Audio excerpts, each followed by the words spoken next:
Here's something that's going to sound strange. The woman who's most attracted to you is probably giving you clear signals right now, and you're walking past them not because you're not paying attention, but because you were taught to look for the wrong things. You were told to watch for the hair flip, the laugh, the accidental touch on the arm, and sure, those things can mean something. But the signals that actually matter, the ones that come from somewhere deeper than conscious thought, somewhere she doesn't even control, those are happening in 4 very specific places on her body. And almost every man alive has no idea what to look for. There's a small group of men, though, who do understand this. And the difference in how they navigate social situations, how they read rooms, how they connect with women is genuinely remarkable. Not because they're doing more, because they're seeing more. Because they're seeing more. That's what this video is about. Stay with me. Because somewhere around the 3rd body signal, we're going to talk about something that most people in this space never touch. And it might be the most important thing you hear today. I want to be honest with you about what this video is and what it isn't. This isn't a checklist. It's not a trick. And it's definitely not a collection of secret techniques that some coach invented to sell a course. What we're going to talk about is rooted in real behavioral science, in how the nervous system responds to attraction, how the brain processes social safety and desire, and how those internal states express themselves physically, often without the person even realizing it. Psychologists have studied this for decades. Paul Ekman's work on microexpressions, research on physiological arousal and nonverbal communication, studies in attachment theory and how the body betrays what the mind hasn't yet decided to say. The signals we're covering today come from that world, and by the end of this video, you'll understand not just what to look for, but why those signals mean what they mean. The internal experience happening inside her when these things appear, that's what changes how you respond. Because the man who understands why something is happening doesn't react with anxiety or overreach. He responds with calm, genuine understanding. And that quality, that groundedness, is what makes the signals continue rather than disappear. One more thing before we get into it, we're going to talk about the 4th body signal last. And I'm saving it for last because it's the one that most fundamentally separates men who understand attraction from men who are just hoping for it. Let me paint a picture for you. You're talking to a woman you're genuinely interested in, and your brain is running 1,000 calculations in the background. Is she interested? Is she being polite? Did that laugh mean something, or was it just reflex? And because you're not sure, you start doing something that feels completely logical. You start working harder. You bring up more interesting topics. You tell a better story. You look for the moment where you can show her something impressive about yourself. And on some level, that makes total sense. If the signal is unclear, try to create a better signal, right? Here's the problem. Attraction isn't a logic problem. Attraction is a physiological event. It happens in the older, more primitive parts of the brain, the limbic system, not the prefrontal cortex. And the limbic system doesn't respond well to effort or performance. It responds to presence, to ease, to the sense that someone is completely comfortable in their own body and their own space. When you start working harder because you're anxious about the signal, she doesn't experience that as impressive. She experiences it as something slightly off, a subtle pressure, a faint sense of being evaluated. And that almost imperceptible energy shift is what makes her signals disappear. Now, here's the other mistake. Most men have been trained to look for large, obvious, comfortable signals. She's touching her hair. She's laughing loudly. She's leaning in close. Those signals can be real, but they're also the ones most easily faked by social habit. Some people are naturally touchy. Some people laugh at everything. Some people lean in because they're genuinely curious about something you just said, not necessarily you specifically. The signals that are nearly impossible to fake are the involuntary ones, the signals that come before conscious thought catches up. And they happen in 4 very specific places. 4 body signals. Signal 1, her feet. Most people, when they're reading attraction, look at the face. Eyes, smile, expressions. But the face is where people have the most social control.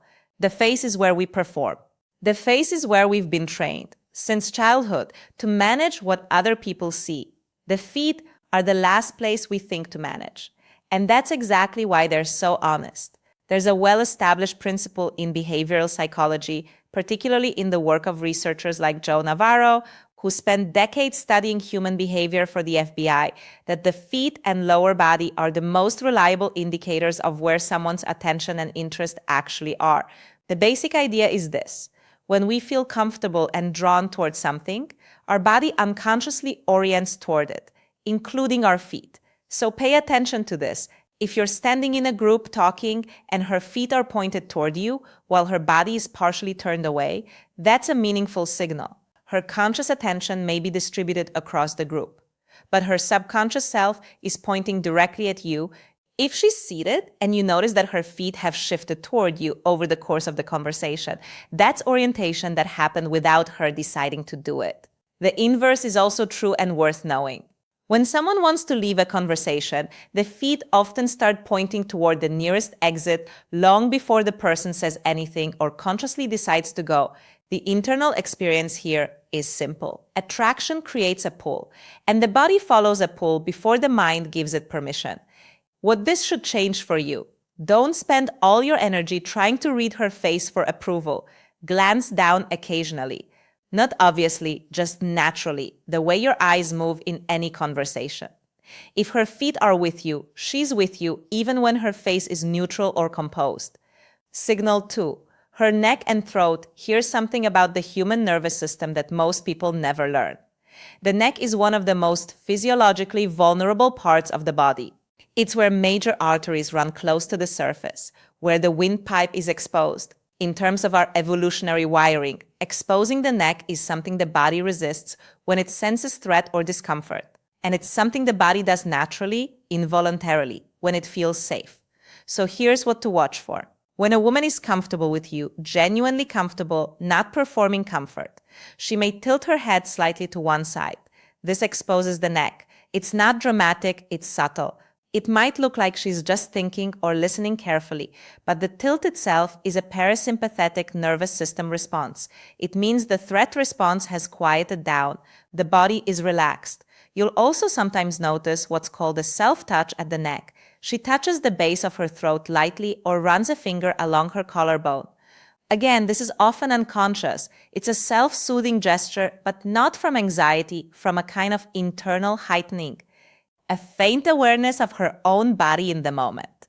Researchers in nonverbal communication have identified this as an arousal-linked gesture, not in a crude sense, but in the sense that when the nervous system is activated by interest or attraction, it sometimes expresses that through brief, light self-contact.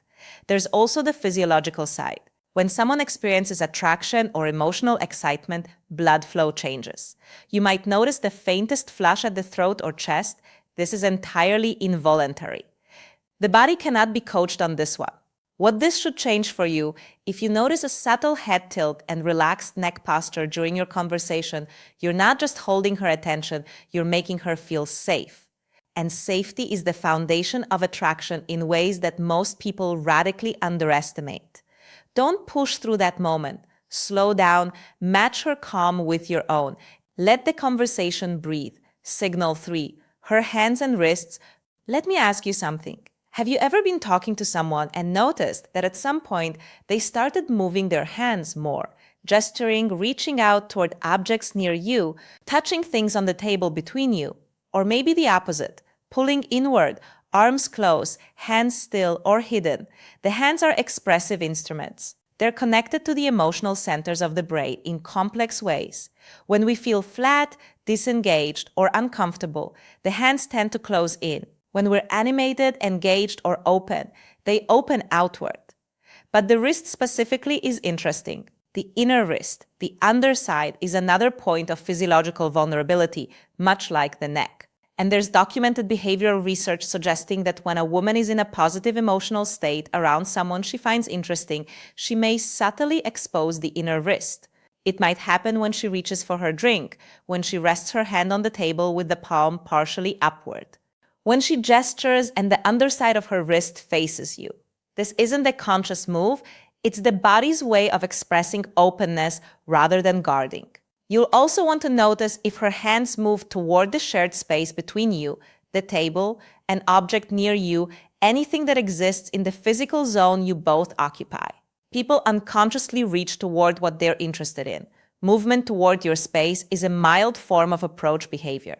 And if her gestures are becoming more animated, more expressive during your conversation specifically, that's worth something. That's her nervous system becoming more activated, more alive in this moment than it was a moment ago. What this should change for you? Watch the hands for animation and openness, not for a specific signal.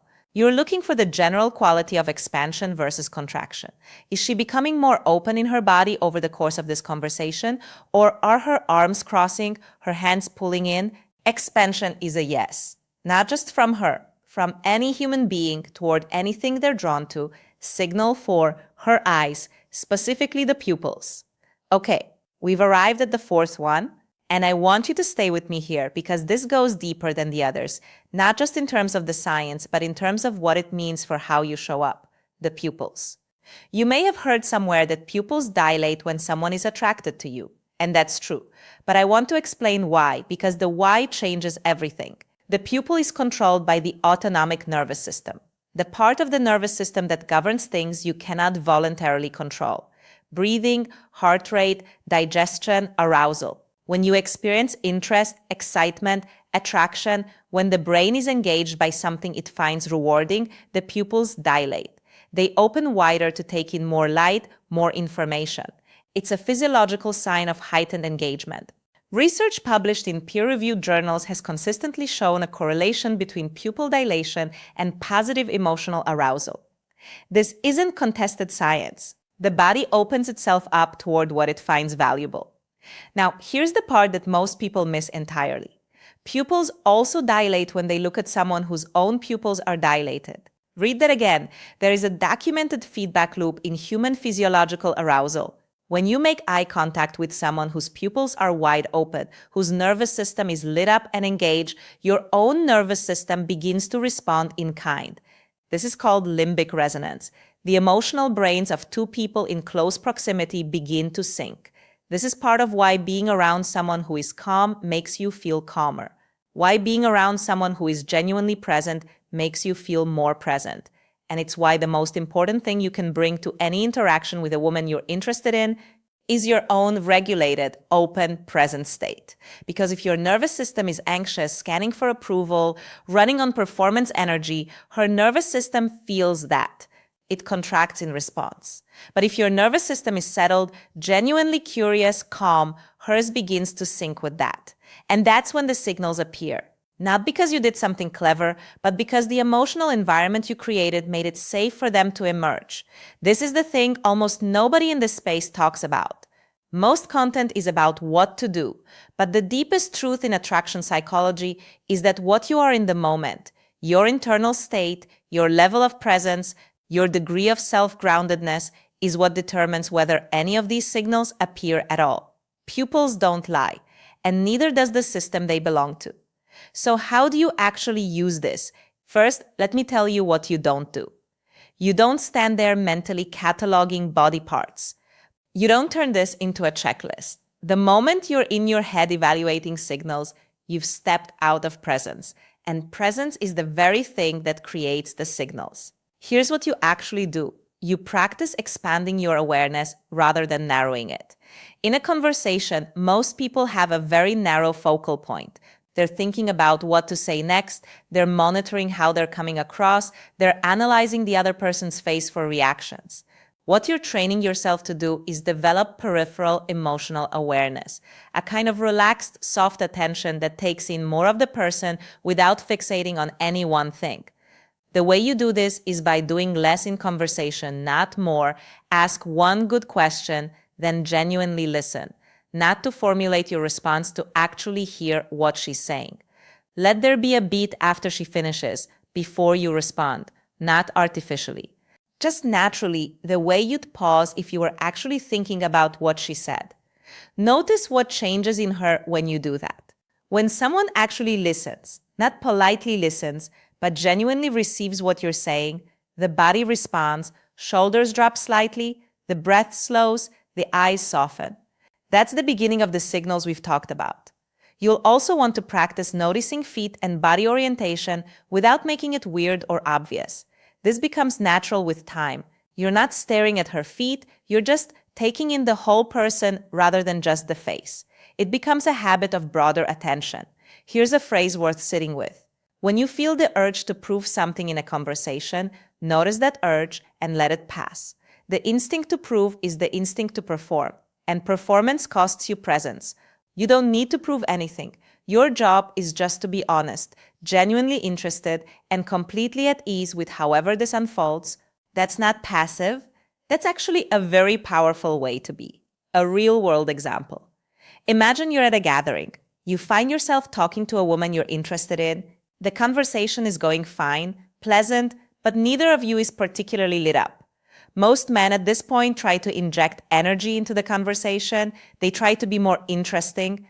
But what if instead you just said something honest? Can I be honest with you? I've had 100 surface-level conversations tonight. This one's actually good?